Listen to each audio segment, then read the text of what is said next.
I can get a driver's license in Texas and drive my car across every single state in America. That license works everywhere. Driving isn't even a constitutional right. It's a privilege. But if I carry a firearm for self-defense, the second I cross a state line, suddenly I'm treated like a criminal. How does a privilege work nationwide, but a constitutional right doesn't? Apparently, someone in Washington is finally trying to address exactly that problem, because Senator Mike Lee just introduced a bill that would allow Americans to carry firearms across state lines without needing permission from each individual state.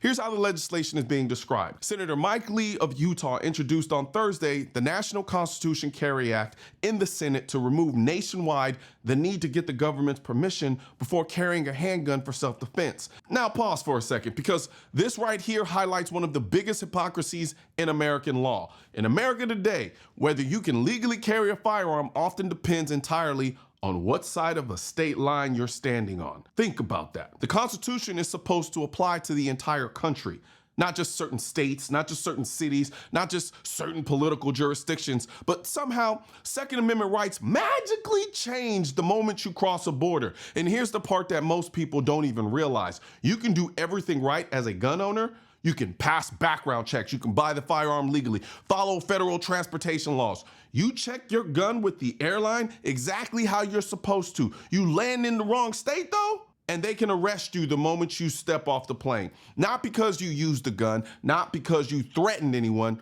just for possessing it. That's what we're talking about here. And that's exactly why Senator Lee framed the issue this way. If you're legally allowed to have a gun, you shouldn't have to get any government's permission to carry it, any more than you should have to get permission to speak. My bill is necessary to protect Americans' fundamental right to bear arms. Who's with me? That comparison right there is the key. Because imagine if the First Amendment worked the same way gun laws do.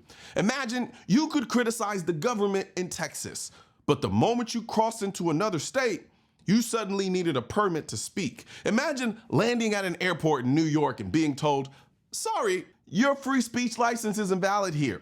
People would lose their minds.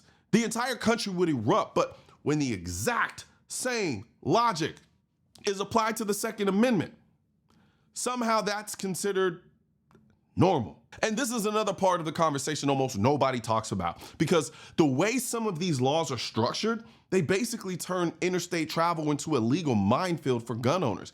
Every state has different rules, different permits, different transport laws, different magazine restrictions, different carry laws. So now every time a law-abiding gun owner travels somewhere, they have to sit down and study the law of another state like they're preparing for the bar exam. And if you get one thing wrong, you can go from law-abiding citizen to criminal overnight. Not because you hurt anyone, not because you committed a violent crime, but because you crossed the wrong state line with the wrong paperwork, the wrong magazine, or the wrong firearm configuration. Let me put this in a real world scenario. Imagine you're traveling somewhere you've never been before. Maybe it's a business trip. Maybe you're visiting family. Maybe you're just taking a vacation.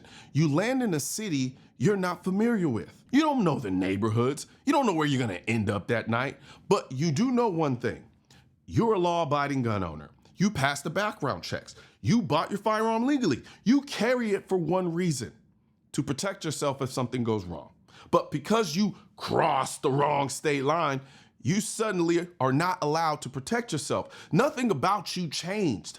The only thing that changed was the state line. And this bill is trying to address exactly that. Freedom is the opposite of needing the government's permission. My bill eliminates that requirement for lawful gun owners. Now, let me say something that some people are not going to like hearing. If you don't support constitutional carry, you don't support the Second Amendment. You might support owning guns, you might support hunting, you might support the idea of guns, but the amendment doesn't say the right to keep arms shall not be infringed. It says the right to keep and bear arms shall not be infringed. Bear, that means carry. Bear means carry.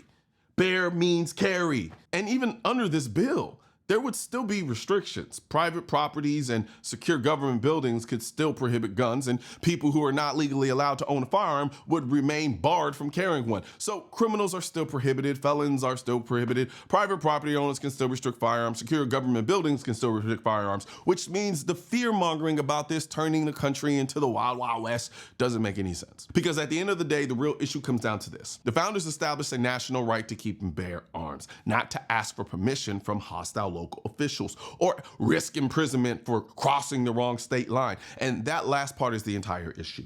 Risk imprisonment for crossing the wrong state line. So here's the real question. Do constitutional rights stop at state borders or don't they? Because if the Constitution applies to the entire United States, then the right to keep and bear arms should apply to the entire United States too, not just the states politicians happen to approve of. The Second Amendment says the right of the people to keep and bear arms shall not be infringed. It didn't say unless you cross the state line. It didn't say unless a governor disagrees. And it definitely didn't say unless the government gives you permission. So the real question is this: are constitutional rights actually constitutional, or are they just privileges depending on what state you're standing in? And speaking of states, I know you're seeing me wearing this awesome, beautiful, lovely Defend America hat. And it's important that we remind ourselves that that is what we're doing when we are defending the Second Amendment. We are one of the most unique countries in the world with respect to our Second Amendment rights. And still somehow some people are willing to just throw it away like it means nothing. No, it is important. It makes us who we are as a nation. And we should be proud of that. We shouldn't feel bad about it. We shouldn't feel guilty about it. We shouldn't feel ashamed about it. We are here to defend the country we love and that we live in. We want it to be the best country it can possibly be. And the best way you can do that is to make sure that you position all the people in the damn country to be able to defend themselves, because when everybody can defend themselves adequately, they can defend the country collectively. That is what the Second Amendment was about. And that's what Defend America that you see right here on my hat is about. We make them in shirts, we make them in hats, we make them in hoodies, drinkware, you name it, all available right now at shop.mrcolionnoir.com. I'm gonna put a link in the description section for you can go and grab your Defend America merch and remind the rest of the people in this great nation that our job is to defend America. One thing's for certain and two things are for sure. Politicians and tech giants don't want gun content to be recommended to you. And we're all fighting this culture war together. Now you can help do your part by liking, commenting, subscribing to the channel, but most importantly, sharing this video with at least one person. Together we can stop the suppression of our 2A rights. And don't forget to click the link in the description section of this video for the products that I mentioned in this video.